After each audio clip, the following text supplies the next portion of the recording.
because you spend so much time editing something, you therefore expect other people to be invested in it as you are, when in fact that they do not care.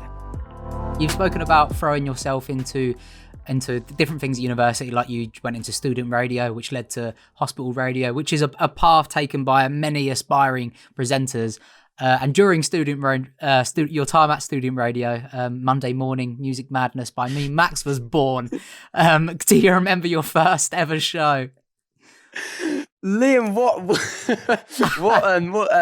what incredible research you done there, my man.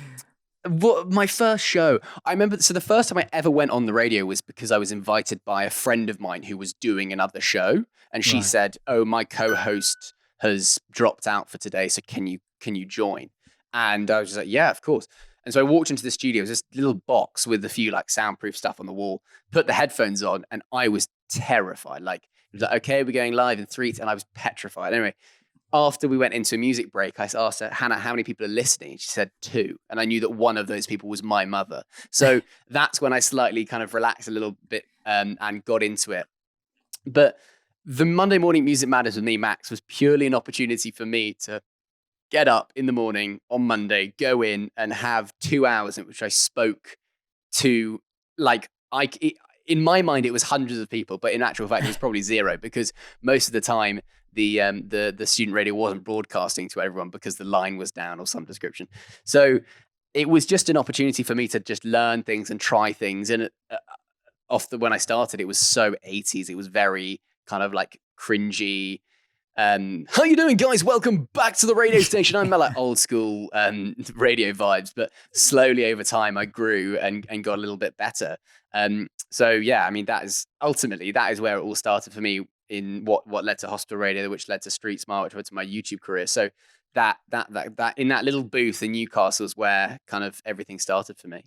Mm-hmm. How much of a difference do you think that time on student radio made a difference to your presenting skills? What differences did it make? I would like to say loads, but I don't have any I don't have any evidence to suggest that it would have been different. Like, I have no idea how it would have been different if I just started StreetSmart without having done the 3 years of radio. So I think I definitely picked up some bad habits working in student radio, in the sense of just copying what I'd seen or what I'd heard on the radio. And so I once did a demo for Heart Northeast, right? So immediately you can imagine the presenters they had on that station are very Geordie. It's like, "Right, welcome back to Hard Radio Northeast. We got Little Mix on the way." And then I walk in and go, "Hello, nice to see you all. Welcome to the radio." So, but after that demo was done, the producer was like, "Wow, you've picked up some habits, haven't you?" And I subconsciously must have done, by just kind of watching and then replicating. So it's a good question. I don't know how it would be different if I hadn't done any of that radio stuff, but I'm sure that it probably wouldn't have been as slick to start. I like to think that 3 years of just kind of doing nothing did benefit me in the long run. Mm-hmm. Yeah, in all of your presenting, but radio especially, how did you tread the line between being a funny, self-aware and professional presenter, and not drifting into this chasm of just Alan Partridge parodying? Because that's exactly where I'd go. It was a lot of Alan Partridge. Non intentional Alan Partridge. So I think when I started, I was just excited to be on the air. I was excited to have, and that's when I moved over to Radio Tyneside. So I was at student radio for honestly about 6 months, and I left there because there was no infrastructure there. There was no station manager running it at all. There was obviously like a dip in kind of people who were taking up radio. So no one was really driving it. And then I heard about Radio Tyneside that was much more professional, that had people that could teach you and how to do live radio rather than pre-recorded stuff. So I think that when I first started, I was just trying to learn as much as I could, but also try to be come up with funny little segments. And that's when the first time I did Vox Pops, I did like Vox Pops on the street for my radio show for a number of months before I started StreetSmart. So that got me used to like standing on the street with a microphone and asking people to chat. And that's when I was more comfortable when StreetSmart got involved. So I'm not sure what kind of presenter I was just trying to be when I started, just that I was just happy to be on the air and desperate for it to work out in some capacity. If you went back to your time at university now, would you do anything different? I know that I would join in more societies, probably student radio, actually.